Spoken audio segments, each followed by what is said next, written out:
Ooh, we're doing it. We're doing scary stuff. What's going on, everybody? I'm Carson Higgins. I'm the host here. We're doing Film Club. Maybe you've been here before. If you haven't, we watch a movie a week, and every October, we've been watching scary movies. It's one of the themes that we've been most consistent with, so go us! But yeah, I hope you got a chance to check it out, because we watched a really cool movie this week. Gotta give it up to the people at the Criterion channel. They unloaded such an incredible array of stuff for the month of October. Their horror category is just bursting at the seams with awesome stuff. There's that great 80s horror thing that they put up recently. We'll probably watch something from that pretty soon here. But they also included a ton of new vampire movies. And if you're a, Edward or what's his name werewolf boy like me, you like vampire movies. And we watched a really cool one. It happens to be the newest film in that category. It's from 2014. It is the feature film debut of its director, Ana Lily Amirpour. I hope I'm saying that correctly. And this is her film, A Girl Walks Home Alone at Night. Is that how you say it? A Girl Walks Home Alone at Night. Yeah. It's kind of a long title, but it's fun to say. Incredible poster, really caught my eye. I've seen it over the years as it's been on lists of a movie you should definitely check out, of some of the best horror movies from recent memory, one of the better feature film debuts from a director, and it's just a fucking awesome movie. It's shot in really, really great monochrome, black and white. I don't know what it's called, but there's those little black parts here that on Instagram I guess it would be vignette. Man, I really should learn some of these terminologies, but it kind of almost looks like it's a really old horror movie. It could be a silent film, or it could be one of those early Universal horror movies like a Dracula, or even Nosferatu. Sometimes the cinematography invokes that look, and to just incredible effect. Personally, cinematographer knocked it out of the park. There's such a good soundtrack to this movie. Shout out to the band White Lies and their song Death, which is used chef's kiss most beautifully in this film. I'm going to tell you a little bit about it. It is about a vampire girl. It does take place in Iran, in a place called Bad City. And our lead character is a girl. I don't believe we ever find out her name. But she's just a cool-ass, hijab-wearing superhero running around town, or rather walking slowly and then appearing abruptly. But she's just after bad guys, man. If you're a bad guy, it's almost like Promising Young Woman in that way, if you saw that film. How she picks her victims by way of moral compass, right? So we do meet a tattooed up, super douchebag drug dealer with a huge tattoo on his head that I found out means pimp. It's in Arabic or something, but it's just a huge tattoo that says pimp on his head, and he's got sex right here. Guy's a fucking douche, but he's off doing blow, and he's got a questionable situation with a girl in the car when we first see our vampire lead. Another fun fact, the word vampire is never uttered in this film.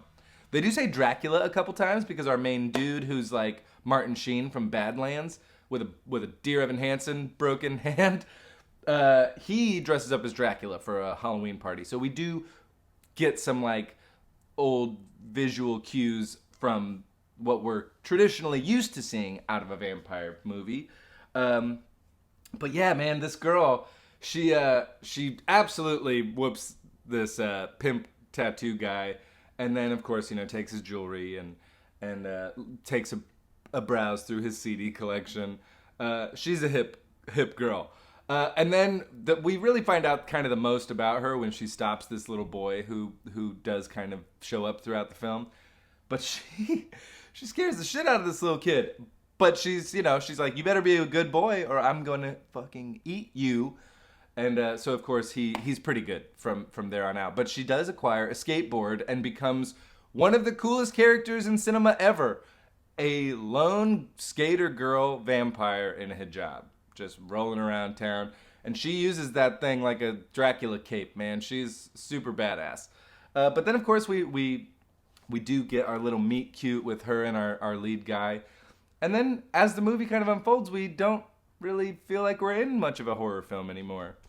Turns into kind of a cute indie romance. And I loved it. I was so pleased because I really enjoy these two characters, and I like their kind of, I don't know, like their mating dance that they do. They never, spoiler alert, so go watch this movie if you don't want it spoiled. They never kiss, they never say I love you, but it's very clear that they have a romantic relationship by the end of this film. There's that really great scene where he spins the shit out of that disco ball and we listen to that White Lies song. There's also just a really interesting scene that I don't think I've ever seen anything like it, where he brings her a hamburger. She's not really hungry for hamburger. She's hungry for human. But he did steal these like diamond earrings. And I'm leaving out like plot points. The drug dealer guy stole his car. None of that really matters. But he does have these diamond earrings that he wants to gift to her, but he notices that she doesn't have pierced ears. And so then she's just like, here. And he pierces her ears right there on the spot. And it's so great, the first, because her teeth come out. And she's like, oh, fuck, I better put these away. Yeah, it kind of, like, tonally, and the music helps, like, get me there. But it reminded me a lot of the movie Drive. Drive kind of has this slow, tense feeling with a great soundtrack and kind of a silent lead character. That's a similarity here. So that's where I got that.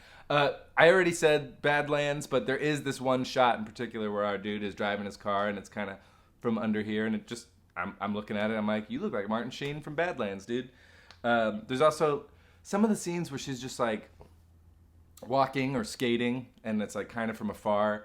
It was giving me like Cat People. It was giving me Fritz Lang, M a little bit. You know, like we were pulling imagery from some pretty cool movies, and so I've just got to give a huge shout out to this director, Ana Lily Amirpour. She's the shit, man. Let her make all the movies because she's got a good eye. This film was based off a short film that she had made, which is kind of cool, and she has gone on to make one or two other feature films that I'm aware of. So hopefully she gets out there. I do want to give a special shout out to our lead chick. I want to say that her last name is Vand. It might be Vond, but Sheila Vand. She just absolutely is a marvel to look at, and she's really cool in this movie. Yeah, it's probably like the coolest movie we've watched in a while. So if you want to like have a nice October indie movie to show your friends and have them think you're just the coolest person around, have them watch A Girl Walks Home Alone at Night, and they'll be like, "Oh, you have such good taste in music." Movies. It doesn't matter. Okay, I got nothing else to say. Go watch this movie if you haven't. I already spoiled some of it, but we'll have another pick for us real soon. I'll put that up probably tomorrow. It's going to be another scary one, so be on the lookout, man. We're going to scare you. Groot, he never has anything to say. But I love you guys. Mwah. Talk to you soon.